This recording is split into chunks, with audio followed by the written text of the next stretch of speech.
At Pearl Harbor, at Hickam Field, in the bomb-pocked streets of Honolulu, ever is written history. बिस्मिल्लाहिर्रहमानिर्रहीम 7 दिसंबर 1941 ये इतिहास का वो आखिरी दिन था जब दुनिया का नक्शा हमेशा हमेशा के लिए बदलने जा रहा था। यूएस नेवी की बेस के ऊपर एक आफत टूटने वाली थी जिसका अंदाजा किसी को भी नहीं था। बैटलशिप के अंदर मौजूद एक अफ्रीकन अमेरिकन बोअर्ची जिसका नाम डोरिस मिलर था, वो सूरज निकलते ही नेवल ऑफिसर्स को नाश्ता सर्व करता है और उसके बाद उनकी लॉन्ड्री कलेक्शन के काम पर लग जाता है। सुबह के ठीक 7:47 पर डोरिस को एक सायरन सुनाई देता है। वो फौरन ही बाहर निकलता है और ये देखकर हैरत ज़दा हो जाता है कि पूरा आसमान जापानीज बॉम्बर एयरक्राफ्ट के साथ भरा हुआ है। पलक झपकते ही जैसे कि नेवल बेस के ऊपर कोई क़यामत टूट पड़ी हो। तब जापानीज एयरक्राफ्ट ने चुन चुन कर अमेरिकन नेवी के शिप्स को तबाह करना शुरू कर दिया। ये हमला यूएस की पर्ल हार्बर बेस के ऊपर किया गया था और आज हम ये जानेंगे कि जापान ने अमेरिका के ऊपर हमला करने की इतनी बड़ी हिम्मत क्यों की थी, डोरिस मिलर नामी एक बोअर्ची को अमेरिका का सबसे बड़ा अवार्ड क्यों दिया गया और अमेरिका ने जापान के ऊपर न्यूक्लियर अटैक क्यों किया था। नाजरीन, हमारी इस इंटरेस्टिंग कहानी की शुरुआत 1941 में होती है जब अमेरिका ने चाइना को बचाने के लिए अपना सब कुछ दांव पे लगा दिया था। जी हाँ, ये वही चाइना है जिसके खिलाफ आज अमेरिका 2025 के अंदर खुलकर बात करता है। हुआ कुछ यूं था कि वर्ल्ड वॉर को स्टार्ट हुए 3 साल गुजर चुके थे, जिसमें एक साइड के ऊपर जर्मनी और इटली थे जबकि दूसरी साइड के ऊपर इंग्लैंड, नेदरलैंड और फ्रांस थे। और अमेरिका इस जंग के अंदर पूरी तरह से न्यूट्रल था क्योंकि वर्ल्ड वॉर 1 के अंदर हुए नुकसान की वजह से वो अपने आप को यूरोप और एशिया की जंग से दूर रखना चाहता था। पर एक मुल्क ऐसा भी था जो कि अमेरिका को मुसलसल परेशान कर रहा था और वो था जापान। जापान के पास अपने नेचुरल रिसोर्सेज कम होने की वजह से वो धड़ाधड़ अपने इर्द गिर्द के ममालिक पर कब्जा करता जा रहा था ताकि वो अपने नेचुरल रिसोर्सेज की डिमांड को पूरा कर सके। कोरिया, ताइवान और चाइना के बड़े इलाकों के ऊपर जापान कब्जा कर चुका था और पैसिफिक ओशन में जापान के नजदीक मौजूद फिलीपीन, मलेशिया और इंडोनेशिया के ऊपर भी इसकी नजर थी। पर मसला ये था कि मलेशिया ब्रिटिश कॉलोनी थी, इंडोनेशिया नेदरलैंड की और फिलीपीन उस वक्त के न्यूट्रल कंट्री यानी कि अमेरिका की कॉलोनी थी। इन कंट्रीज को जापान का दूसरे ममालिक के ऊपर कब्जा करना बिल्कुल भी ठीक नहीं लग रहा था क्योंकि जापान के पीछे हिटलर का हाथ था और हिटलर अमेरिका और ब्रिटेन का खुल्लम खुल्ला दुश्मन था। जापान की ये हरकतें देखकर अमेरिका ने 1941 को जापान को ऑयल देना बंद कर दिया क्योंकि जापान के पास अपना ऑयल नहीं था और वो अपनी जरूरत का 80% ऑयल अमेरिका से ही इंपोर्ट करता था। अमेरिका ने उस वक्त जापान के ऊपर ये कंडीशन रखी कि सबसे पहले उसको चाइना के ऊपर से कब्जा हटाना पड़ेगा, उसके बाद उसे ऑयल की सप्लाई मिलेगी। और जापान के लिए ये एक बहुत ही ज्यादा मुश्किल फैसला था। एक तरफ अगर वो चाइना के ऊपर से अपना कब्जा हटा लेता तो पूरी दुनिया ये समझती कि इसने हिटलर की सपोर्ट होने के बावजूद भी अमेरिका के सामने अपने घुटने टेक दिए हैं। और दूसरी तरफ ऑयल था जिसके बगैर जापान का होल्ड वैसे ही कमजोर पड़ जाना था। और इन सब के बावजूद भी जापान ने ये फैसला किया था कि वो अपने फौजी चाइना से वापस नहीं बुलाएगा, बल्कि अंदर ही अंदर उसने प्लान बनाया कि वो ऑयल के लिए इंडोनेशिया के ऊपर अपना कब्जा करेगा। लेकिन ये काम इतना भी आसान नहीं था। जैसा कि हम पहले भी जान चुके हैं कि इंडोनेशिया उस वक्त नेदरलैंड की कॉलोनी थी और वहां तक पहुंचने के लिए जरूरी था कि पहले फिलीपीन के ऊपर कब्जा किया जाए जो कि अमेरिका की कॉलोनी थी। और जापान को पहले से ही मालूम था कि अगर उसने अपनी कार्रवाई फिलीपीन के ऊपर की तो उसकी जवाबी कार्रवाई पैसिफिक ओशन में मौजूद पर्ल हार्बर की नेवल बेस से की जाएगी क्योंकि अब जापान के पास ऑयल रिजर्व तेजी के साथ खत्म होते जा रहे थे और अब उनके पास हमला करने के अलावा और कोई भी ऑप्शन नहीं बचा था, फिलीपीन के ऊपर नहीं बल्कि पर्ल हार्बर के ऊपर। तब जापानीज मिलिट्री लीडर ने यह फैसला किया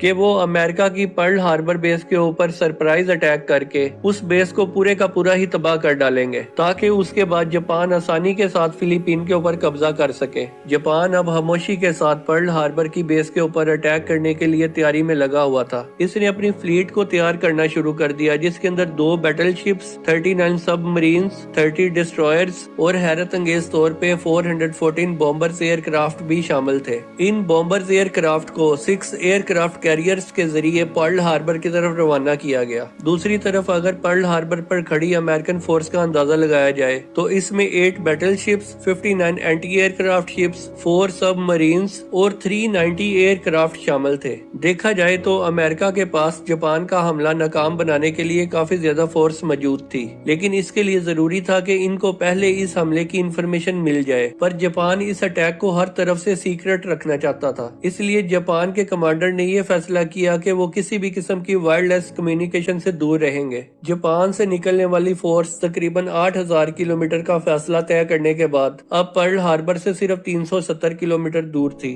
और यही वो पॉइंट था जहां से जापान ने अपने एयरक्राफ्ट को हमला करने के लिए टेक ऑफ कराया। और ये वर्ल्ड वार 2 का होने वाला सबसे बड़ा हमला था, जिसके अंदर अमेरिका अभी तक शामिल ही नहीं था। 7 दिसंबर 1941 की सुबह 7:57 के ऊपर 350 जापानीज एयरक्राफ्ट ने पर्ल हार्बर के ऊपर 2 मुख्तलिफ ग्रुप्स की सूरत में हमला कर दिया। अमेरिकन जो इस हमले से बिल्कुल ही लाइलम थे, उन पे तो जैसे कियामत ही टूट पड़ी। जापानीज एयरक्राफ्ट के पहले ग्रुप ने पर्ल हार्बर के ऊपर गोलों की बारिश कर दी। 45 मिनट तक वो पर्ल हार्बर के ऊपर अपना हमला मुसलसल करते रहे और उसके बाद वो वापस चले गए। पहले तो अमेरिकन को ये लगा कि ये हमला शायद खत्म हो चुका है, जबकि इसके 10 मिनट के बाद बॉम्बर का दूसरा ग्रुप आया और उसने बची कुची नेवल बेस के ऊपर भी गोले बरसा कर उसको भी तबाह करना शुरू कर दिया। पूरे 1 घंटे और 15 मिनट तक ये हमला जारी रहा, जिसमें जापान का पलड़ा हर तरफ से भारी था। अमेरिका की 20 वेसल्स, 8 बैटलशिप्स और 300 प्लेन्स को खड़े खड़े इन्होंने तबाह कर दिया।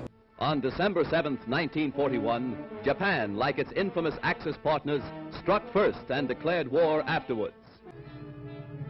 Direct hits were scored on hangars and these were badly shattered. उस वक्त अमेरिका की एक बैटलशिप के अंदर अफ्रीकी अमेरिकन बोअर्ची डोरस मिलर भी था। लॉन्ड्री की कलेक्शन के दौरान डोरिस मिलर को एक सायरन सुनाई दिया। इस सायरन को सुनकर जब तक डोरिस बाहर आता, उससे पहले ही एक मिसाइल आकर उसके शिप के ऊपर गिरा। इसकी वजह से उस शिप का कैप्टन और बहुत ज्यादा ऑफिसर भी जख्मी हो गए। इसके बाद डोरिस ने इन सभी ऑफिसर्स को एक सेफ जगह के ऊपर शिफ्ट किया और इसके बाद इसने एक एंटी एयरक्राफ्ट गन के ऊपर बैठ के इसने जापानीज एयरक्राफ्ट के ऊपर पलट कर वार किया और उसने बगैर किसी ट्रेनिंग के 6 जापानीज तैयारों को मार गिराया। जबकि इस हमले के अंदर जापान के टोटल 29 एयरक्राफ्ट तबाह हुए थे। डोरिस मिलर उस वक्त पहला अफ्रीकन अमेरिकन था जिससे सबसे पहले नेवल क्रॉस दिया गया और ये मेडल यूएस नेवी का सबसे बड़ा अवार्ड है, जबकि यूएस मेडल ऑफ ऑनर के बाद ये दूसरा बड़ा अवार्ड है। 1 घंटा 15 मिनट के अटैक के बाद जापानीज एयरक्राफ्ट तो वापस चले गए, लेकिन अब वो अमेरिका को भी इस जंग के अंदर धकेल चुके थे। वही अमेरिका जो इस हमले से पहले वर्ल्ड वार 2 में शामिल ही नहीं था। अमेरिका ने पर्ल हार्बर के हमले के अगले ही दिन जापान को सबक सिखाने का फैसला कर लिया और उनके खिलाफ खुली जंग का ऐलान भी कर दिया।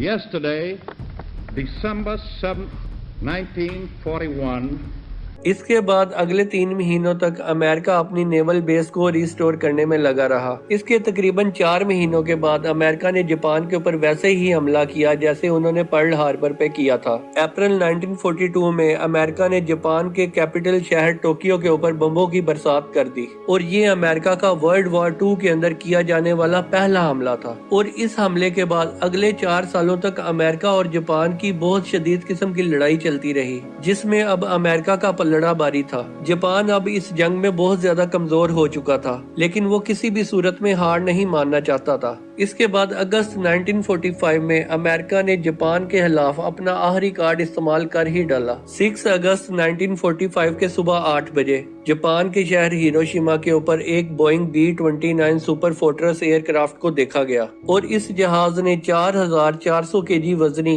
लिटिल बॉय नामी इस बम को हिरोशिमा के ऊपर गिरा डाला। एग्जैक्टली 43 सेकंड के बाद एक जोरदार धमाका हुआ, जिसके बाद सब कुछ व्हाइट हो गया। उसके बाद एक फायर बॉल जमीन से आसमान की तरफ गया, जिसने जमीन का टेम्परेचर 5000 डिग्री सेल्सियस तक कर दिया और ये हिस्ट्री का सबसे पहला न्यूक्लियर अटैक था और जिसने सिर्फ एक ही चुटकी में हिरोशिमा की 80% बिल्डिंग्स को मिट्टी का ढेर बना दिया। और उस वक्त जापान के मिलिट्री लीडर के पैरों के नीचे से जैसे जमीन ही निकल गई थी। अभी वो कुछ और समझते कि 3 दिनों के बाद यानी 9 अगस्त 1945 को अमेरिका ने जापान के शहर नागासाकी के ऊपर भी एक न्यूक्लियर बम गिरा दिया। ये मार्क 3 बम था जिसका कोड नेम फैट मैन रखा गया था। 4670 केजी वजनी इस बम ने गिरते ही पूरे शहर को सफा हस्ती से ही मिटा दिया। एक अंदाजे के मुताबिक जापान में होने वाले न्यूक्लियर बम के अटैक से 2,60,000 سے زائد لوگ مارے گئے اور اس حملے کے بعد اگلے ہی ہفتے جاپان نے امریکہ کے سامنے سرنڈر کر دیا اور اس کے ساتھ ہی ورلڈ وار 2 بھی اپنے انجام کو پہنچی۔ امید ہے کہ فاضی ٹی وی کی یہ ویڈیو آپ کو اچھی لگی ہوگی اور آپ کے پیار بھرے کومنٹ کا ہمیں انتظار رہے گا۔